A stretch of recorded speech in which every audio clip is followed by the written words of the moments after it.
Let the jousting begin.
Hello and welcome to the Arcade Trivia Game Show!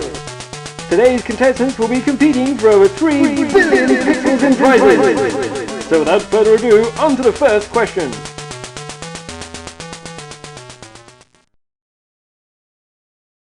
What was the original name for Blaster? A. Big Blaster, B. Master Blaster, or C. Blaster Master? The name that we wanted to use was Master Blaster, and we discovered at the time that there was a pinball simulation program called Billy Budge's Raster Blaster available for the Apple computer, so decided to change the name to avoid confusion. We pondered and toiled for a couple of weeks to come up with a better name for the game, and in frustration ended up just simply shortening it to Blaster. Only about 1,000 Blaster arcade games were made before the great video game crash of 83-84 put a freeze on the industry. How many sit-down cabinets were finished? A. 3, B. 30, or C. 103? 3. One is on display at my dad's house in Palo Alto. The other game, well, actually the second game, was converted into a Devastator game, which is a very limited edition prototype. And there have been unconfirmed sightings of the third game. Its actual whereabouts are unknown at this time. In addition to the normal wood cabinet and sit-down version, some blasters had cylindrical plastic cabinets called Duramold. Why weren't more of these neat plastic contraptions produced? A. They were flammable. B. Their pungent odor repelled customers. Or C. they shrunk. Durmold unfortunately had this tendency to shrink and was only used in two games, Blaster and Bubbles. Now normally this exhibited itself in a shrinkage that made the coin door hard to open. But actually in one game it was reported that the shrinkage increased the internal pressure of the cabinet so much that the monitor was ejected across the arcade and impaled a Donkey Kong Jr. machine. Fortunately, there were no other injuries. Finished in 1983, Blaster was the third and final game, after Defender 2 and Robotron, that Eugene Jarvis and Larry DeMar's VidKids company produced. It was originally conceived as an Atari 800 game. Upon completion of the game for Atari, Eugene and Larry A. were told to add dancing girls to the game before Atari would pay them. B. were able to get one of the last checks from Atari. Or C. were instructed to program a port to the Timex Sinclair. Well, the day after we cashed the check, Atari supernovaed, and Jack Tramiel fired 90% of the workforce in the great video game crash. Unfortunately, not a single remaining Atari employee knew of the existence of the Blaster project, and Blaster forever vanished into the rubble of the great video game debacle. Creating one of the earliest first-person shooting games with a 3D perspective in 1983 was a technical feat. It took a year to create the game. Which of the following was one of Blaster's biggest technical challenges? A. Unreliable ROM burners. B. Lack of scaling hardware. Or C. Mice chewing through the unit power supply. Doing a first-person flying game in 1983 without any scaling or rotating computer hardware is quite a challenge. Particularly, it meant that each pixel of each image had to be hand-drawn in each size and in each rotation that it was displayed in the game. This caused thousands of hours of artist time to be necessary to generate all of the artwork that you see in the game. What features were originally street tested for Blaster but left out of the production version? A. An arcade-shaking subwoofer for sound effects. B. A bonus round where you shoot caricatures of the programmers. Or C. 30 levels instead of 20 with buy-in capability. After initial testing, the ability to buy in and continue your game when it was over by inserting additional money was removed from the game. At the same time, the game was shortened from 30 stages to 20 stages to make it possible to complete it on one coin.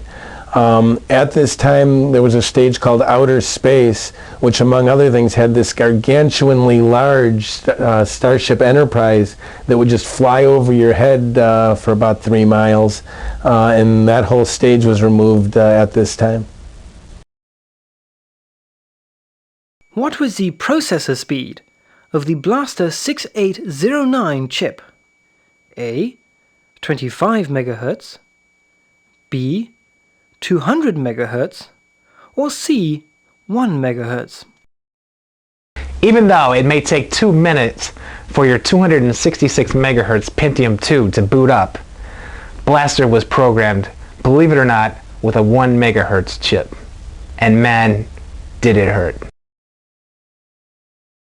Root Beer Tapper was originally known as just Tapper, and initially conceived as a video game that would just be sold to bars.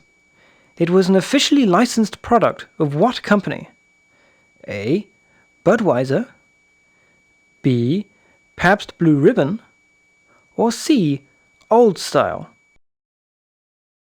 That'd be Budweiser, and the way that came about was Scott and I came up with an idea for a bar game, and we were intrigued by the idea of sliding beers and empty mugs down a bar, and what kind of action you could get with a bartender and some angry customers or some happy customers. And we did some initial design work on that, and we went to Bally Midway. And there was a fellow at Bally Midway who was very good at getting licenses. I think his name was Tom Neiman. And he went out and talked to Budweiser in St. Louis, got them excited, and we all went down and talked to them some more, and Budweiser was on board.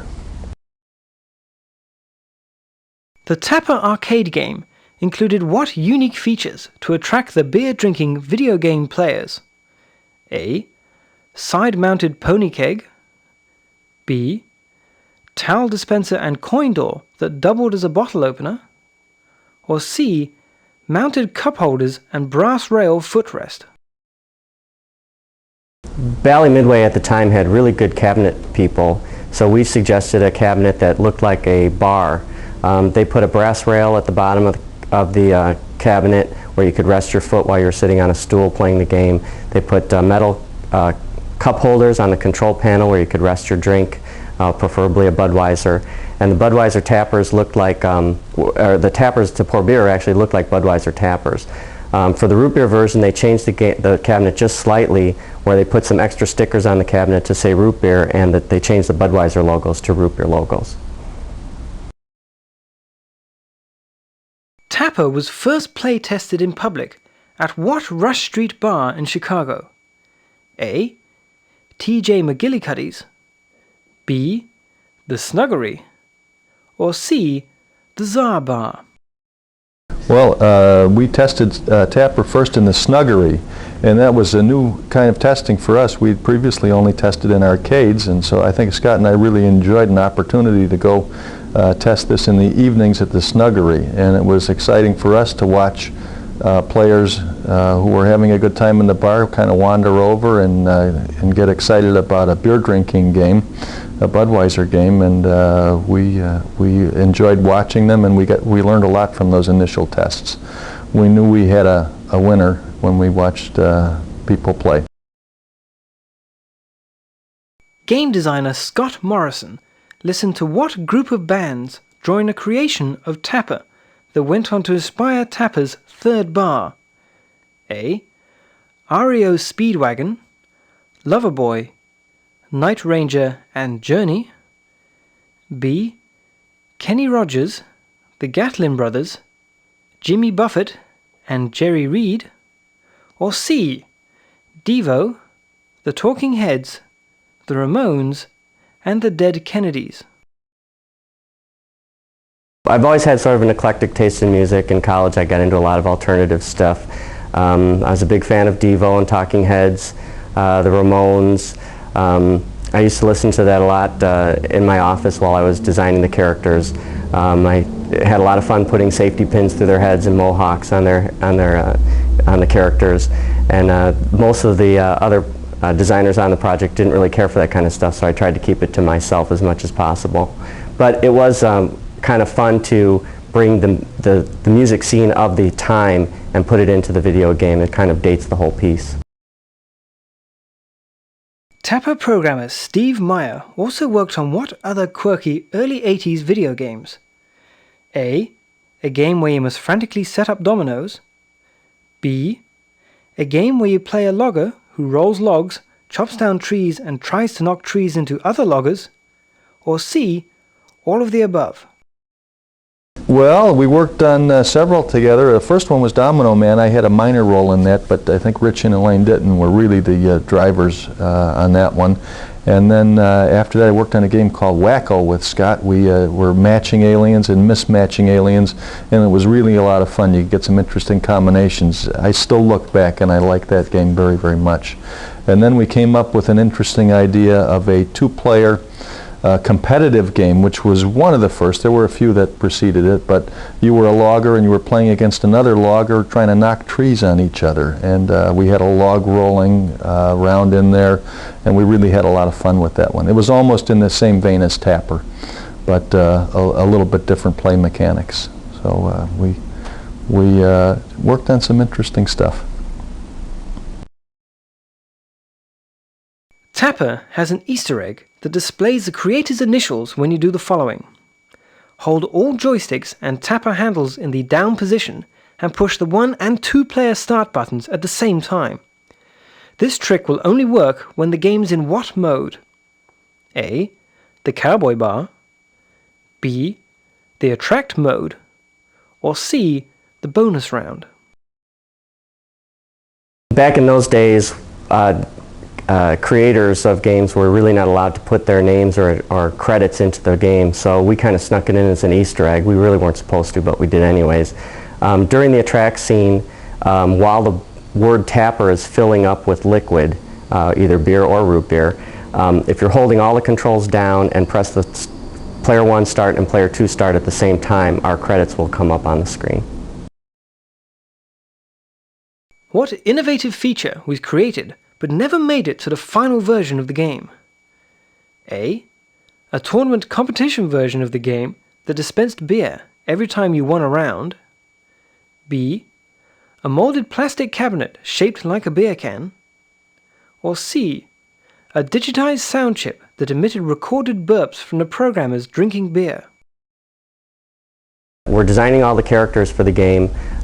We had a lot of fun animations, and after they would drink the beers, some of them would burp. We thought, wouldn't that be a kick to have a burp sound in the game? So we contacted Texas Instruments to see if they had any kind of speech chips that we could use for the game. They had a speech specialist at the time who brought us over to their office, supplied us with a 6-pack of beer. We all sat around a microphone drinking beer and belching into it, and we ended up with a pretty neat chip full of our belches. We put it in the game, and after almost every beer they would belch, and it was very, very funny, but it got pretty obnoxious, and we all decided that Budweiser probably wouldn't be too thrilled with the idea, so we scrapped it.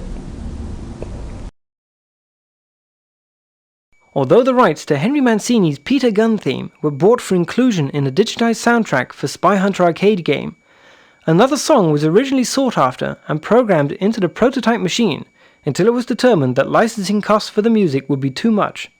Which song was originally used? A, the James Bond theme.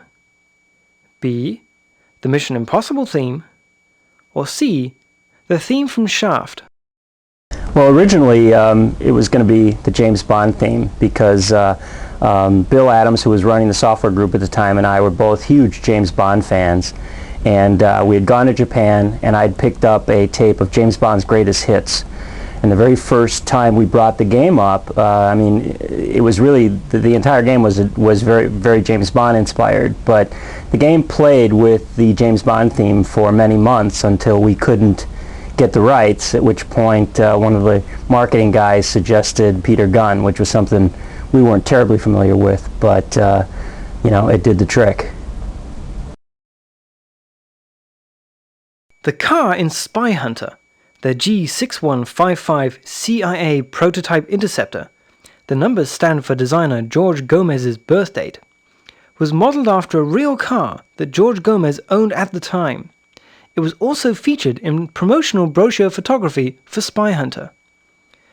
The car was A, a 1977 Gremlin, B, a 1983 Ferrari, or C, a 1983 Z28. The car was a 1983 Z28, which I had just gotten, and I'm a huge car nut, so I actually wanted to do lots of different cars, and one of the problems was that we really had tremendous limitations. 32 by 32 pixel picture blocks, 2 of them stacked to draw the car. You really couldn't get a lot of anything that looked like any real car. Originally I wanted it to be something even flashier, and we couldn't get it in. So my car was red, the red didn't look great either. So we ended up with a white car that showed up really well, had some red and blue stripes on it. Designer George Gomez said that at Midway in the early 80s, the only pressure the game designers really had was the pressure they put on themselves, because Midway, A, had forgotten their development group existed because it was located off-site, B, didn't think video games would ever be as profitable as pinball after the great video game crash of 83-84, or C, was living off a gravy train of Japanese licensed games, which at one point saw them cranking out almost 1,200 Pac-Man games a day. You have to remember that it was a time when the company was doing tremendously well with Japanese game licenses. We were making 1,200 Pac-Man a day, and that's not an exaggeration, you know. So it was a time when, you know, an internal development group made up of guys that just really wanted to make games. We were just kind of, you know, they put us in a warehouse off-site, kind of forgot about us, and you know, basically there was the pressure was we wanted to make really cool games, but they had plenty of product to put on an assembly line. It's a little different than today, where we actually, you know, we need, when a game designer has a product in development, that product is expected to make it to market. So the pressure was a little different. What third Spy Hunter chase sequence was deleted for lack of time and memory? A. An alpine ski chase sequence. B. A helicopter chase. Or C. An F-14 fighter sequence. When we start doing a game, we typically throw in the kitchen sink before reality intrudes, and so this game had everything that you've ever seen in a spy movie, and the transformation to the boat, and then was supposed to be followed by a transformation to a flying device, something like the helicopter, so you could go head to head with the enemy helicopter that is such a in the game. Why did Joust 2 have a vertical monitor? A. To increase dive bombing action. B. Because it was originally intended as a kit game. Or C. Williams had a surplus of vertical cabinets in 1985 and needed a game to fill them. Joust came out with a vertical monitor because it was during a time period when dedicated videos were having a great deal of difficulty. So Joust 2 is supposed to be a kit to retrofit various games out in the field. At that time, most of the games in the field were vertical monitors, like Pac-Man, Ms. Pac-Man, etc. It also seemed like the vertical screen would give the player more height so that they could fly and open up some new play possibilities. And for lack of any other reason, it seemed like a good idea at the time. The transform button turns a player's character into a Pegasus. What's the best way to utilize this new character? A. Attacking enemies on solid ground. B. Flying straight into the lava. Or C. Picking up eggs. The fun of the Pegasus is that you have to choose at what times to strategically become an ostrich and a Pegasus. The advantage is that an ostrich moves faster in the air but isn't as strong on the ground. Pegasus, being a much more stout beast, is when you're on the ground, if there's a tie, you're both on the same level, it wins. But if you're fighting in the air, it's sinking like a rock, so you're almost always higher than the Pegasus. So you need to decide which character you want to use and when. What famous artist served as design inspiration for Joust 2? A. Salvador Dali. B. M.C. Escher. Or C. Norman Rockwell. Dali, well, you have to love an artist who would roast a giraffe on the beach, but not for this one. Sorry, not into the Saturday Evening Post. It's an easy question. My favorite artist is M.C. Escher, and Escher is famous for doing the drawings and sketches of three-dimensional objects forming out of two-dimensional space, and so that's why you see a lot of the buzzards falling out of the background and things of that nature. And just as a plus for me is we both share the same birthday. Splat had a non-shooting style of gameplay which led to the introduction of what unique feature? A. Projectile vomiting. B. Characters with removable heads. Or C. Burp bombs. The unique feature is that your character can take 2 hits instead of 1 before he dies. Now, really the best way to show the significance of this strategy is to demonstrate it. Now, suppose this were a Splat character, and you're throwing food, but now he takes a hit. Like that. Now, if he takes a hit, then that means that his head comes off. But he can go around and try to find his head, and he's still in the game. However, if he takes another hit, then you're still dead. What film was one of the main inspirations behind Splat? A. Animal House, B. Porky's, or C. Revenge of the Nerds? Revenge of the Nerds. Is Kevin Bacon in it? I guess not. Nope.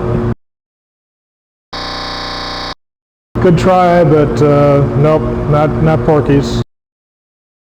The inspiration for Splat had a lot to do with John Belushi's big scene in Animal House. It was a good time. It was a lot of fun, and I thought just a food fight would make a really good game. And then you know, it might just be me, but I think, I don't know, this is potentially funny to me. I don't know.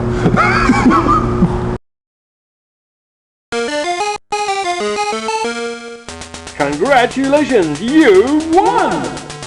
For playing, you'll receive a trip to our arcade media gallery, where you'll enjoy many fantastic arcade sites. And so, until next time, it's goodbye.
Hello and welcome to the Arcade Trivia Game Show!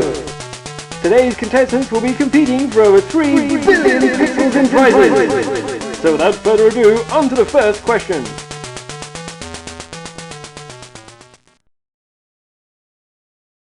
What was the original